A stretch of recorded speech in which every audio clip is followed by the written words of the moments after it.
Good morning, everybody. Welcome back to Iowa Plains View and the Zero to Hero Challenge. We had a great first day. I'm hoping we have a great second day as well. I think the first thing we're going to do this morning is we're going to go over and buy the property in the far northwest corner of the map. So I'll meet you guys over there. And here it is, the abandoned farm. There's a lot of land here, and like I said yesterday, we can sell everything that's out there once we buy the property. So let's buy the property first. It is $57,064, so we are going to buy that. Now we are the proud owners of what used to be the abandoned farm, but is not any longer. All right, so the very first thing we're going to do is we're going to sell off all of this stuff. So let's do that now. We'll start with the big stuff. The buildings, $90,881. Wow. I didn't realize I was actually going to be making money on this. I remember this just giving me my money back, but all right.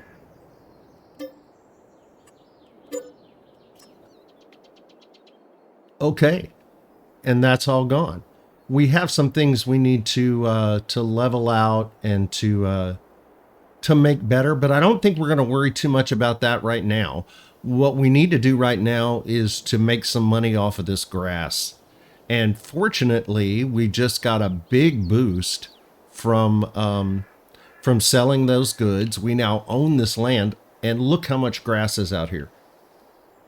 We have a ton of grass to mow. So that's what we're going to do.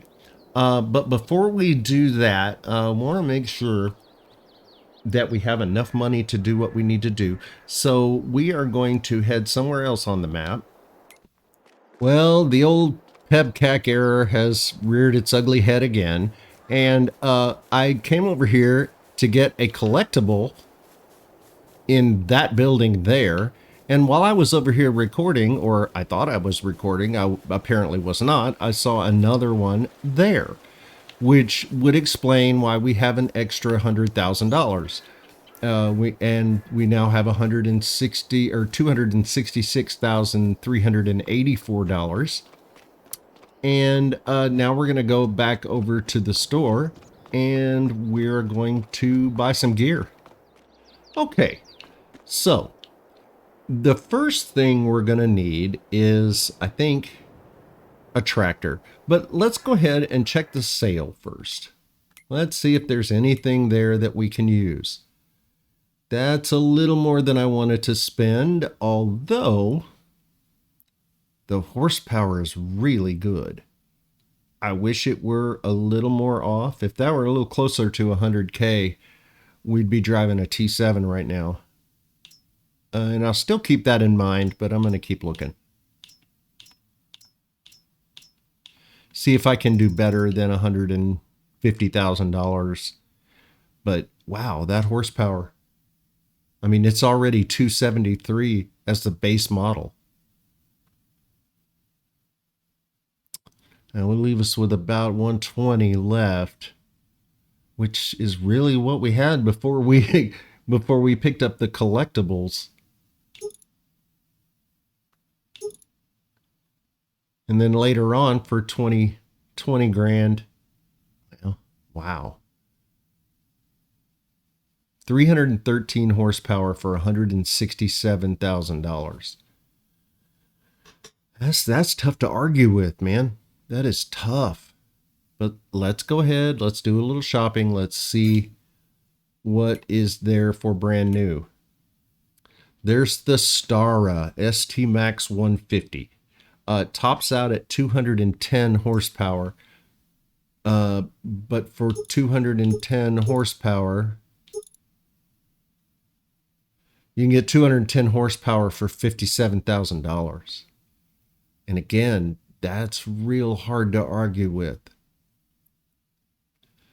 I've never used this tractor before, so there are probably some of you out there screaming, "No, don't do it. It's horrible." So I guess the question is, do I spend $100,000 more to get the T7? At this point in the building process, wow. I think for right now, this is going to do it. I think until we have some big fields to plant, we're really not going to need that much more horsepower. So I can spend, here's the deal, I can spend $12,000 for a forage wagon that does 25,000 liters. And then with the compression technology mod, that'll go up to 37,500 liters, which is okay. We're still going to be making a bunch of trips back and forth, but it's $12,000. Or I can come over here. That's not what I wanted to do. I can come over here and go up into Misty Cat mods. Now I'm spending considerably more money, but I think no windrower. I'm going to make it all black. Actually, I don't want black chrome. I want black. So that's $81,000. It holds 200,000 liters. And with the compression technology, it'll hold 300,000 liters. And we may still need to empty it when we mow that field because it's big. So I think I'm going to buy this, because if I buy this, now we have a tractor and we have a forage wagon. So if we do some harvesting contracts, we can leave a straw swath and pick up that straw. And we can also turn that into silage. So, yeah. Sometimes you just have to do it fast, like pulling off a Band-Aid. So, the next thing we need is a mower. So let's see what it would cost to lease a mower.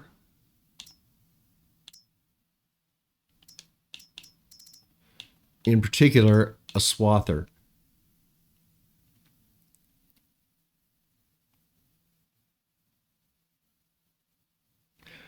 I shouldn't buy this right now, but I really want to buy this right now. How much does it cost to lease? Can lease it for $2,800.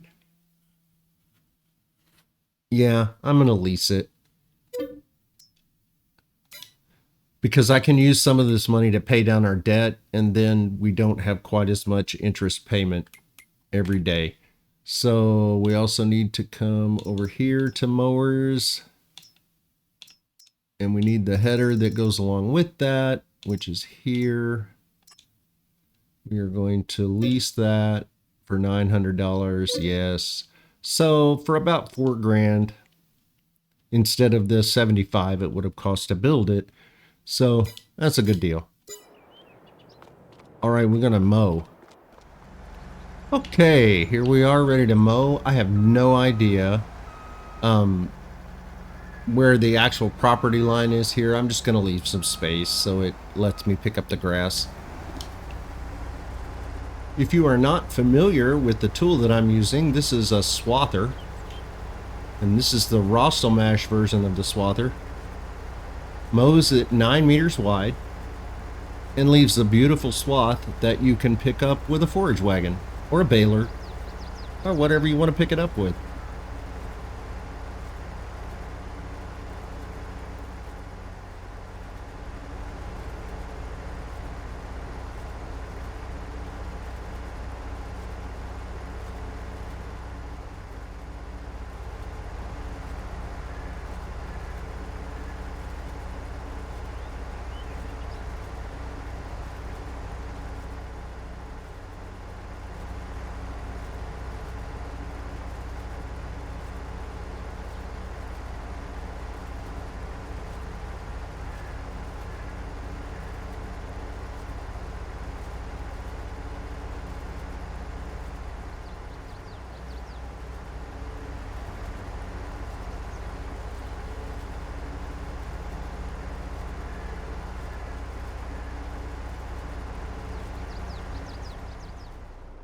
Okay, so we have mowed all the grass in our new field, and we've returned the mower.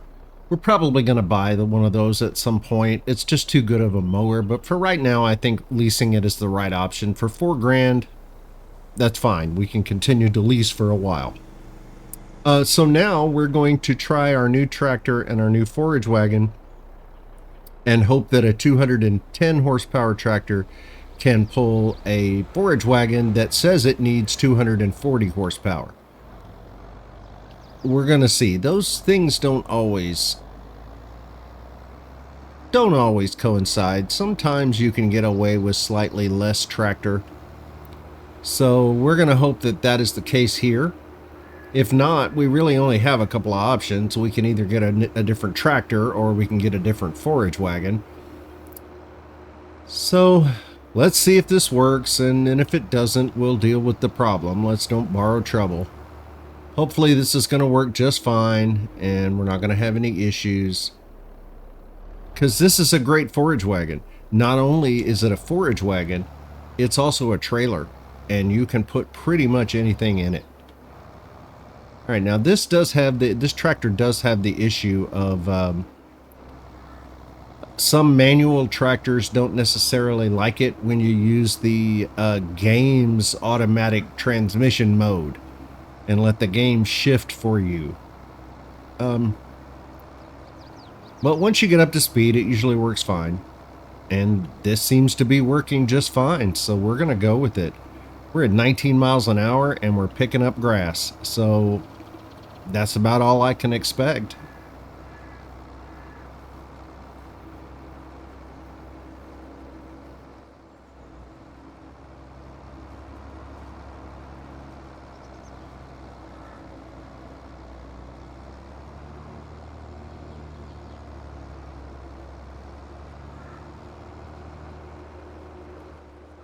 All right, I forgot to turn the compression technology on, so we're full at 200,000 liters.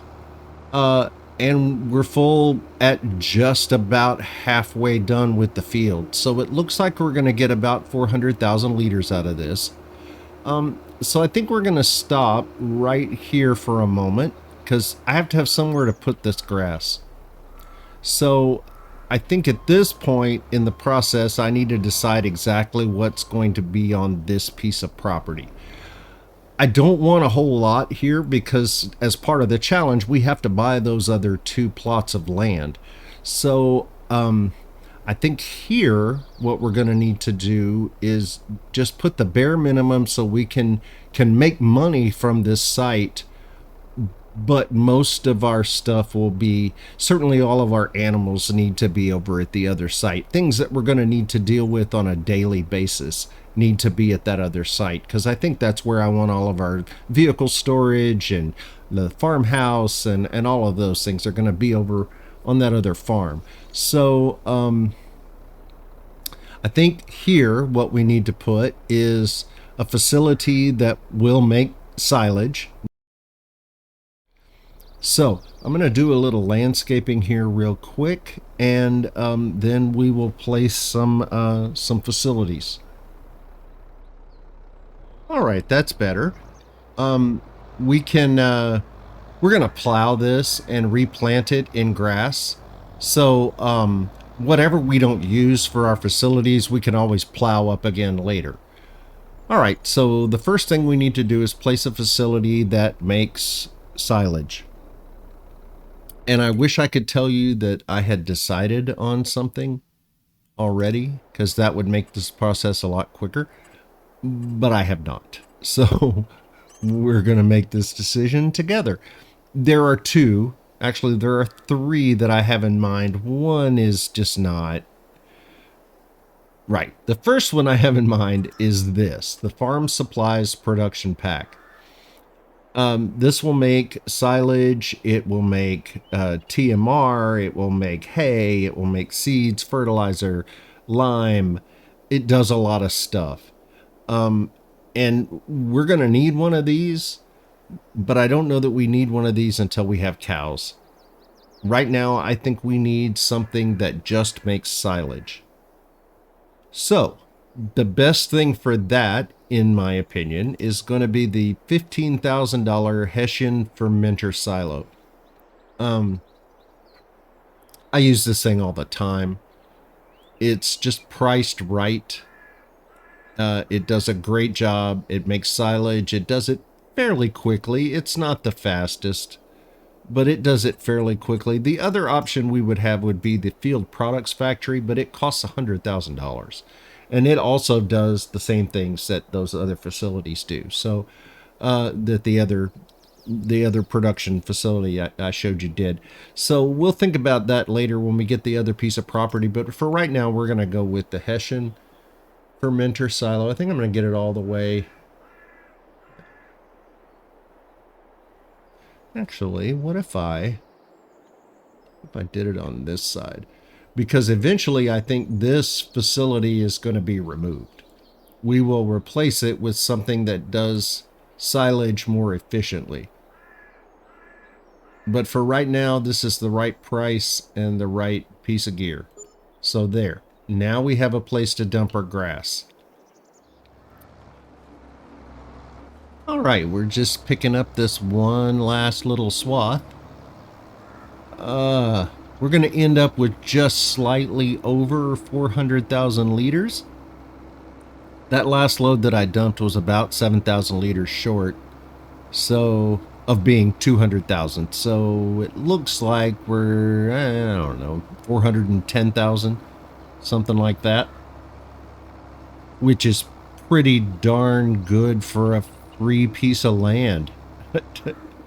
In fact, more than a free piece of land. This piece of land paid me $45,000 to buy it, which is just kind of crazy. But I'm not going to ask too many questions. I'm just going to pay my money and take the profit. So I'm not going to worry too much about the bits and pieces. We're not going to pick up too much hay there, or grass. But if it's on my way to the silo, I'll pick it up. All right, we're going to call that done. So it looks like, yeah, about 110,000 or 410,000 liters of grass are going to go into the silo here. I'm going to turn it on and have it start making silage.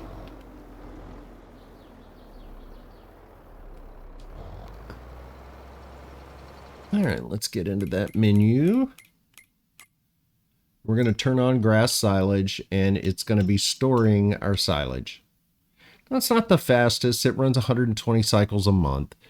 So not the fastest facility at making silage, but I like it because, number one, it's $15,000. It's the cheapest one you can possibly buy. And number two, it actually uses straw to make silage. And, you know, up until recently when the straw production was released, where you can make hats and crates, I think, out of straw, before that was released, this was really the only thing you could do with straw besides stick it in a cow or a pig barn and make manure. So the straw is coming a long way. It's actually worth something. So yeah, we're gonna make silage over here. And anytime we do a harvesting contract, we can now turn on the straw swath and then pick up all the straw, and it's all ours. So it looks good. And, you know, the little Halloween tractor here is doing a really good job. I'm really pleased with it. It's, you know, it does that kind of hesitation thing that standard tractors sometimes do when you use the game's automatic shifting. But all in all, for the price we paid, it's a new tractor, and it does what we want it to do. So can't argue with that. And although I regret a little bit maybe not buying the T7, I think we're in much better shape now than we would have been had we bought it. So yeah, we're in good shape. Well, I've decided to do some more contract work before I build anything else. We're going to try to put together enough money to buy one of the pieces of property that we have to buy in order to satisfy the challenge. We're going to try to buy the one in the very northeast corner of the map. So we need about $168,000, I think, to buy that piece of property. So we've got some work to do. I've taken the last 2 fertilizing contracts. I think they're probably going to be the last 2 for the year.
All right, we've done 2 fertilizing contracts.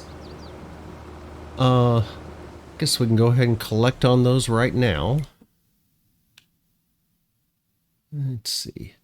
There we are. Collect. Very good. And now we have $136,278. So we're still a little short. Let's see exactly how much that piece of property costs. $164,820. So we still need, 34,000 or 30, yeah, about $30,000. So we'll use that as a target. So I was going to take a harvesting contract, but obviously it's raining, so I can't do any harvesting right now. It looks like it's going to be sunshiny again before the end of the day. I can look at the weather forecast here in a bit and see what's going on. I didn't look when I was collecting on those contracts to see what else was available. It looked like there were more contracts than there were when I accepted the 2 fertilizing contracts. So I'm going to look real quick. If there's more fertilizing to do, then I will do more fertilizing. And I do apologize for being repetitive in this, but fertilizing contracts are just very, very lucrative for the amount of work you do and the amount that you have invested in the equipment. The return is huge. And again, if you have one of these 42 meter spread fertilizer spreaders, then accomplishing these are easy. So let's take a look and see what's there. Yep, all the fertilizing contracts are gone. We have a sowing contract for 27,000. That's close. But I have to fill the tool with seeds. You know what I could do? That's much larger than I would want to use, but I do want to plow the field in the northwest corner. So I was thinking about leasing a plow. Then I could do one of these smaller plowing contracts, I suppose. Then I could get that field plowed. That's going to increase our yield on that field, because then I'll be able to lease a seeder and plant grass there. And planted grass is always going to have a higher yield than meadow grass. So if I planted that field, then I'd have a higher yield.